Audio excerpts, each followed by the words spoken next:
Hi, Dan from Gear Diary here. There's been this ongoing feud, battle, scandal, whatever you want to call it, between Scott Jordan and SCOTTEVEST and Delta Sky Magazine. And it really, as you probably know if you're watching this, comes about because Scott wanted to put an ad into Delta Sky Magazine, and it was rejected because it had initially it had a title that they didn't like.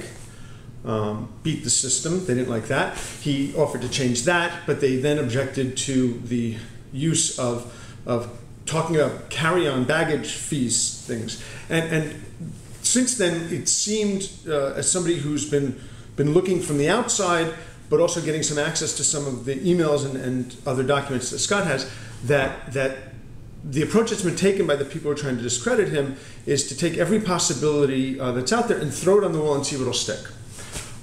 And usually in anything, there's truth on both sides. I'm not here today to talk about that. What I am going to talk about for a second is the fact that one of the issues that's been pointed out is the argument that Scott's claim that his clothing helps you save on baggage fees is completely and totally false, that it's misrepresentation.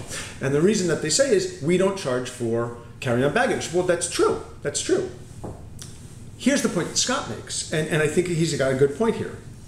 If you have more than one carry-on worth of stuff, you won't be able to bring it on most likely. You'll have to check it, and then you're going to get hit with a baggage fee. So if you can carry more stuff on the plane without having to check the bag, you pay less. The claim is true. Now, I happen to know that this is a real case, real situation, because when we were leaving CES last year, both Larry Greenberg and I, both of us from Gear Diary, had the issue of we collected a lot of stuff and we didn't have room for it. Larry went out and bought an extra bag that he had to check. I don't know if he had to pay a fee for it or not. I don't know what airline he was on, but he had an extra bag that he had to check.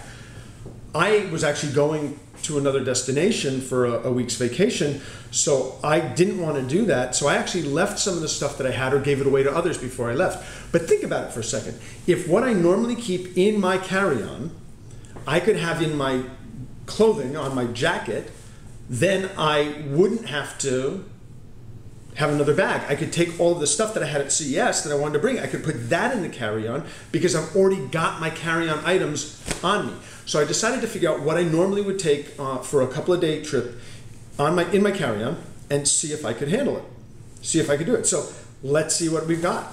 Because I actually loaded up this jacket. It's actually not that uncomfortable, except for the fact that it's bloody hot because I'm inside. So first of all, I've got my wallet. This is actually, I'm going to be reviewing this. This is the flip side wallet. It's really kind of neat. So I've got my wallet. What else do we have? I take medication. I never check the medication because of if the bags get lost. So I've got a week's supply of my medication. Always have to have sunglasses, especially in Las Vegas, and then if you go to Mexico, which is what we did. Obviously, I want earbuds. Probably wouldn't have them in my bag. I just have them channeled through the jacket, but here are my earbuds. Of course, there are my keys, which are on this really nice. Oh, by the way, this is the jacket that was in the ad that got rejected. What's on this side? So if we go over here, I tend to keep some note cards with me. Even though I do most stuff electronically, I tend to keep some note cards with my name and address, my work address here. Over here, we've got nothing. Let's see. See, so I actually, as you can see, I could actually take a lot more because a lot of the pockets are empty. Gotta have gum when you fly. Gotta have gum. Let's go to this side, shall we? So on this side of the jacket, I always bring my charging cables and my sink and my accessories. I keep them with me because if the bag gets lost, even if I have the device, it's useless. So, you know, I've got my sync cable for my iPhone and my iPad, charging brick.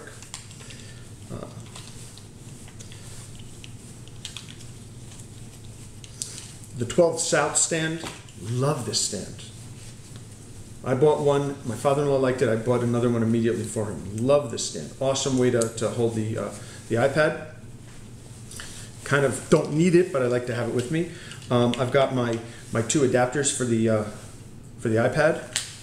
And then I've got a pogo stylus for the iPad. Don't use it a lot, but I want to have it with me. And then I've got some other, miscellaneous adapters that I might want to have. Let's see, what else do we have?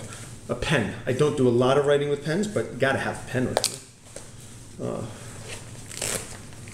Oh, my iPhone. Yeah, my iPhone. What else do we have here? Oh, here we go.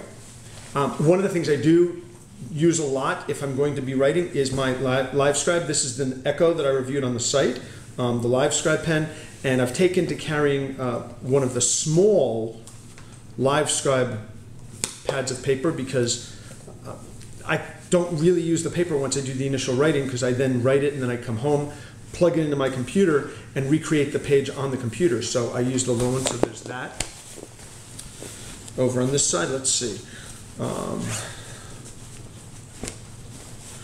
See, I always talk about the fact that the one issue that comes up sometimes is there are so many pockets.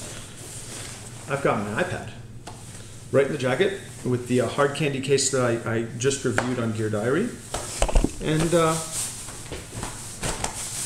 that's it. I mean, that's what I would take on the plane, except for one other thing, and that's my camera, which wasn't in here because it's there.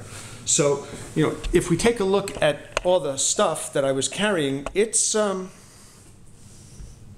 a bit of stuff. That's what would be in my carry-on. So now that it's not in my carry-on is free to have all the other stuff that I collect at CES or anything else that I want to bring. That's the point. The bag that I would have had to otherwise check, I don't have to now.